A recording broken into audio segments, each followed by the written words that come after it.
Hello बच्चों, कैसे हो आप? चलिए, अभी ये मैं आपको बता भी चुकी हूँ। जस्ट एक सिंपल सा रिवीजन सॉर्ट ऑफ स्लाइड है। बाइल आपको मैंने बताया बेटा, बाइल इज बाइल जूस या क्या है? Bile means liver. Liver is the largest gland of our body. एक बार इसका स्ट्रक्चर भी देख लो।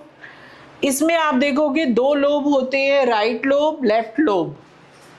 दो लोब का बना होता है और इसके साथ ये गैल ब्लैडर ग्रीन से कलर की देख रहे हो, इसमें से बाइल डक्ट। ये कंसंट्रेटेड बाइल जूस है which helps in digestion of fats. आपने यहाँ देखा लिवर से बाइल जूस बनता है और बाइल जूस इज एल्कलाइन। बता सकते हो क्यों बाइल जूस एल्कलाइन? क्यों ये एल्कलाइन मीडियम देता है? क्योंकि एंजाइम्स को काम करने के लिए बेटा एक स्पेसिफिक पीएच चाहिए। या तो उनको एसिडिक चाहिए या न्यूट्रल चाहिए या अल्कलाइन मीडियम चाहिए। अब पेप्सिन है, आपको पता है ना, पेप्सिन हमारे स्टमक में प्रोटीन का डाइजेशन करता है। आपने देखा स्टमक में HCl प्रोड्यूस होता है। HCl क्यों प्रोड्यूस होता है? HCl क्या करता है?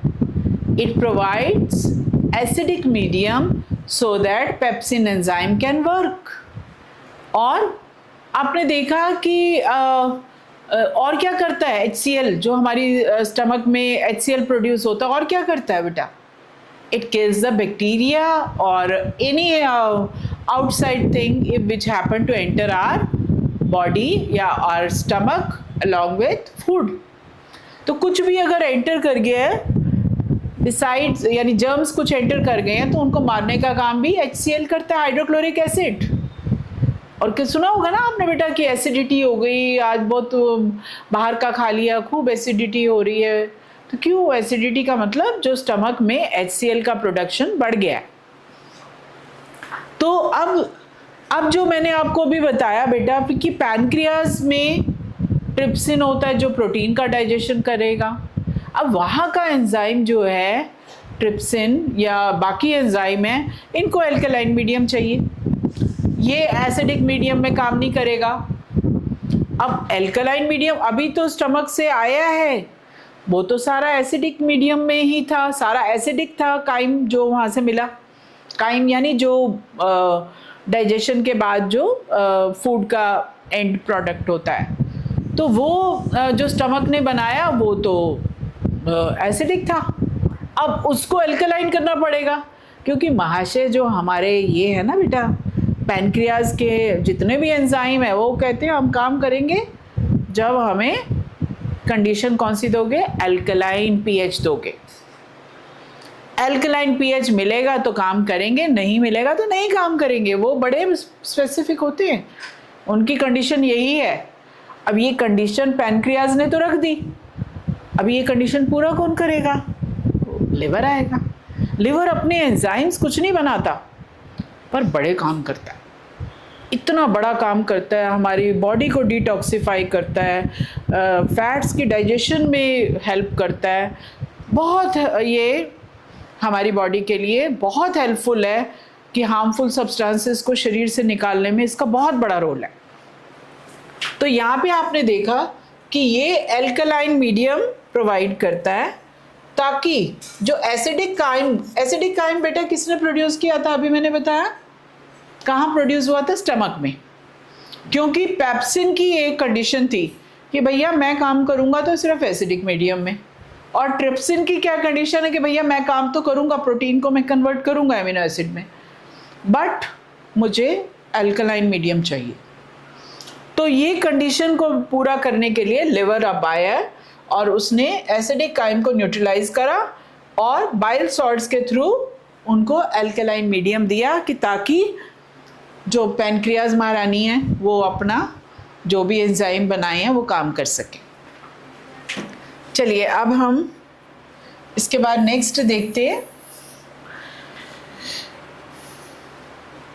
अभी फाइनल एक बार इसको हम रिवाइज ही करें। मैं बता चुकी हूँ आपको कि पैनक्रियाज से बेटा एमाइलेज, ठीक है, पैनक्रियाज से आपको कौन से मिले? एक एमाइलेज मिला ट्रिप्सिन मिला, लाइपेज मिला, बताया ना अभी आपको। एमाइलेज ने किस पे, पैनक्रियाटिक एमाइलेज ने किस पे काम करना है, स्टार्च पे, और क्या बनाएगा, माल्टोज और लास्ट में ग्लूकोज। पैनक्रियाज में और क्या है, ट्रिप्सिन, ये किस पे काम करेगा, प्रोटीन, प्रोटीन से पेप्टाइड्स, पेप्टाइड से एमिनो एसिड्स, और माल्टोज से शुगर भी, सॉरी शुगर नहीं, ग्लूकोज बेटर वर्ड है, माल्टोज से शुगर। फैटी एसिड और ग्लिसरॉल इमल्सिफाइड फैट को कन्वर्ट कर रहा है, कौन किसको कन्वर्ट कर रहा है बेटा, अभी अभी बताया मैंने। Emulsified fat means soluble in fat soluble in water so that lipase enzyme can work, और वो जब इस पे काम करता है, fatty acid and glycerol are the end products. तो अभी जो आपने ये देखा कि pancreas is very important role, it plays very important role in digestion। अब लास्ट में आता है बेटा कि काफ़ी सारा डाइजेशन अभी भी रह गया। आप कहोगे इतना काम तो हो गया, अभी कितना और होगा, होगा। अभी भी इंटेस्टिनल ग्लैंड्स होती हैं, अभी भी माउथ में डाइजेशन के बाद जो रह गया था शुगर, वो ग्लूकोज नहीं बन पाई। अभी भी पैनक्रियाज ने जो एमाइलेज दिया था उसके बावजूद कुछ शुगर नहीं बन पाई, यानी ग्लूकोज नहीं बन पाया। जो लास्ट में वो कहते हैं जो जो काम रह गया मैं पूरा करता हूँ। इंटेस्टिनल ग्लैंड्स होती हैं छोटी छोटी, जो कि जूस, एक इंटेस्टिनल जूस सिक्रीट करती हैं। उसके अंदर भी आपको ये डिफरेंट टाइप के एंजाइम्स मिलेंगे, माल्टेजेस, पेप्टिडेजेस, लाइपेजेस, इंटेस्टिनल जूस में, और ये कंप्लीट करता है, यानी फाइनल आपको प्रोडक्ट, एंड प्रोडक्ट, ये जो जो कमी रह गई थी वो कमी पूरी कर रही है इंटेस्टिनल जूस अपने एंजाइम्स के द्वारा। इस जूस को हम क्या कहते हैं, इंटेस्टिनल जूस को सक्कस एंटेरिकस। तो ये लास्ट में फाइनल टच दिया इंटेस्टिनल जूस का। और अब हम आ गए बेटा कि अब इंटेस्टाइन के पास सारा एंड प्रोडक्ट डाइजेशन के बाद का बन गए। याद है आपको क्या क्या फाइनल एंड प्रोडक्ट्स थे, अभी अभी हमने डिस्कस किए। आपने देखा था कि कार्बोहाइड्रेट का एंड प्रोडक्ट मिला, क्या मिला, ग्लूकोज। और आपने देखा कि प्रोटीन्स का एंड प्रोडक्ट मिला, क्या मिला, एमिनो एसिड्स। और आपने देखा लाइपेज ने काम किया लिपिड्स पे, और एंड प्रोडक्ट क्या बना, थिंक थिंक थिंक, दिमाग पे जोर लगाओ, yes, fatty acid and glycerol. तो ये चारों चीज़ें अब मिल गई। अब इन्होंने कहाँ जाना है, अब इनकी जर्नी शुरू होगी, कहाँ पे, सेल तक पहुँचना है, हर सेल में पहुँचना है, तभी तो काम होगा, तभी तो एनर्जी मिलेगी। हम फूड क्यों खाते हैं, एनर्जी के लिए खाते हैं ना। अब फूड डाइजेस्ट हो गया, हमें छोटे छोटे टुकड़ों में, छोटे छोटे मॉलिक्यूल के रूप में मिल गया, हमारे इंटेस्टाइन में आ गया। अब इसने जाना है, अब इसकी जर्नी होगी पूरी बॉडी के ट्रिलियंस ऑफ सेल्स में जाना। अब ये मेजर काम जो कहते हैं ना, अमेज़ॉन की जैसे डिलीवरी है, या जो ये डिस्ट्रीब्यूशन चैनल है हमारी बॉडी का, क्या है, ब्लड। अब ब्लड तक पहुंचने के लिए एब्जॉर्प्शन ज़रूरी है। एब्जॉर्प्शन के लिए इंटेस्टाइन के अंदर की सरफेस में बढ़ना ज़रूरी है। उसके अंदर की सरफेस में आपको फिंगर लाइक प्रोजेक्शंस मिलेंगे, वी कॉल इट विलाई। बेटा ये आपके उसमें आता है हमेशा, याद रखना, स्ट्रक्चर ऑफ ए विलाई। जब भी आए आपने ये फिंगर लाइक प्रोजेक्शंस बनानी है, और उसके अंदर कुछ लैक्टियल्स जो होते हैं किसका एब्जॉर्प्शन करते हैं, फैटी एसिड एंड ग्लिसरॉल का। ठीक है, ये लैक्टियल्स बनाओगे, ये देख रहे हो आप, लैक्टियल्स हैं कुछ, देख रहे हो इधर। और ये छोटे छोटी ब्लड वेसल्स भी आप देख रहे हो, इसके ऊपर बहुत ही फाइन ब्लड कैपिलरीज आपको मिलेंगी। इनका काम क्या है? To absorb digested food. तो अभी बेटा हमने देखा फाइनल टच दिया इंटेस्टाइन ने, ठीक है। तो स्मॉल इंटेस्टाइन ने क्या फाइनल टच दिया? उसने ग्लूकोज बनाया, उसको कहा कि चलो तू जा ब्लड में, ताकि ब्लड ही सब जगह हर सेल पे पहुंचाएगा। और एमिनो एसिड को भी भेजा कि चलो तू भी ब्लड में जा, हर सेल में पहुंचना है। और फैटी एसिड और ग्लिसरॉल, अब क्योंकि ये वाटर सॉल्युबल नहीं है बेटा, तो इनको लिम्फ में, ये ब्लड में डिसॉल्व नहीं होंगे ना, वाटर बेस्ड नहीं है इनका, तो इनको कन्वर्ट करेगा, इनको जो लिम्फ में भेजेगा पहले। तो लिम्फ में फैटी एसिड और ग्लिसरॉल जो है वो एब्जॉर्ब होता है। तो लिम्फेटिक वेसल्स जो अभी ये लैक्टियल्स हमने देखा है, लैक्टियल्स आपने देखा क्या था? Lacteals they are lymphatic vessels. ये क्या काम करती हैं? ये जाती हैं लिम्फ में और एब्जॉर्ब क्या करती हैं? फैटी एसिड और ग्लिसरॉल। तो यहाँ पे अब हमारा एब्जॉर्प्शन थ्रू विलस, ये विलई ज़रूर याद रखना बेटा आपने, इसका डायग्राम आता है, सिंगुलर इज विलस और plural is विलई, plural is विलई।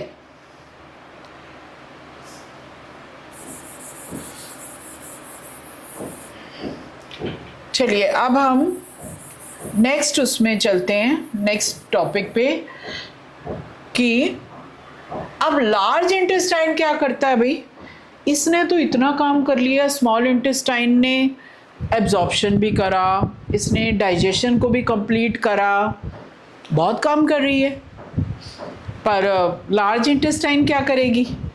Large intestine का भी बहुत बड़ा रोल है बेटा, वाटर को एब्जॉर्ब करेगी, वाटर एब्जॉर्प्शन। फूड का एब्जॉर्प्शन स्मॉल इंटेस्टाइन ने किया, लार्ज इंटेस्टाइन करेगी वाटर एब्जॉर्प्शन। तो आपने देखा है लार्ज इंटेस्टाइन को अगर हम बेटा देखें तो इट हैज़, लार्ज इंटेस्टाइन में आप ये देख रहे हो, लार्ज इंटेस्टाइन एक इसमें असेंडिंग है, दिस इज असेंडिंग कोलन, और बीच वाली जो देख रहे हो आप, ये ट्रांसवर्स है, ये असेंडिंग मतलब ऊपर चढ़ती हुई ट्रांसवर्स, और एक आपको डिसेंडिंग कॉलोन मिलेगी। और इन तीनों में असेंडिंग, ट्रांसवर्स, डिसेंडिंग, ये तीनों पार्ट में क्या हो रहा है?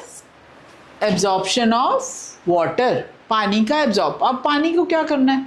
आपको पता है कि हमारी बॉडी किससे बनी है? 70% of our body is water. तो पानी अगर ढंग से एब्जॉर्ब नहीं होगा तो बेटा ब्लड भी तो सारा वाटर है उसके अंदर, बॉडी के हर सेल के अंदर भी वाटर है। तो water is main component of our body. तो हमें इट्स वेरी इम्पॉर्टेंट, सो उसका एब्जॉर्प्शन होना भी बहुत ज़रूरी है। That's main thing. चलिए अब हम आ गए लास्ट में। अभी हमारा पूरा process of nutrition, holozoic nutrition is complete. अब क्या है? अब आ गई आपके क्वेश्चन पूछने की बारी, मेरे क्वेश्चन पूछने की बारी आपसे। तो बेटा अब साइंस स्टार चैलेंज, आपसे कुछ क्वेश्चन पूछ रही हूँ on the basis of what ever I have taught just now. ठीक है, ये 10 क्वेश्चन है। आप जल्दी से इसका एक एक वर्ड का आंसर लिखिए और कहाँ पे? कमेंट बॉक्स में। और जब नेक्स्ट मेरे उसमें नेक्स्ट वीडियो में बेटा आपका नाम, आपका स्कूल और आप किस एरिया से बात कर रहे हैं, कहाँ से आपने जवाब दिया, मैं जिनके 10 के 10 आंसर्स 1 वर्ड आंसर्स हैं, कोई बहुत बड़े नहीं लिखने आपने, जिसके 10 के 10 ठीक होंगे उसको हम साइंस स्टार की एक ट्रॉफ़ी मिलेगी, वो मेरे वीडियो में। अब मैं जल्दी से आपने इनके लिए 1 वर्ड जल्दी से बताइए। Mode of nutrition in green plants, वो हम पिछली वीडियो में कर चुके हैं। Cell organelle where photosynthesis happens, ये पहली वीडियो पे बेस्ड कुछ क्वेश्चंस हैं जो ये आप इसके 10 के आंसर्स देंगे आप। तो ये जो जिनके भी 1 to 10 आपने लिखना, ज़्यादा लंबे बात कुछ नहीं लिखनी। आंसर 1 आगे 1 word, 2 1 word, only 1 word answers allowed. Students who give all the correct answers will be announced as science stars in my next video. तो अब ज़्यादा इंफॉर्मेशन के लिए visit my channel science with Savita ma'am @Ethical Education Academy, और साथ साथ don't forget to subscribe my channel, like, share and subscribe my channel and follow me on Instagram. Thank you so much. Thank you. God bless you, beta. Stay blessed always.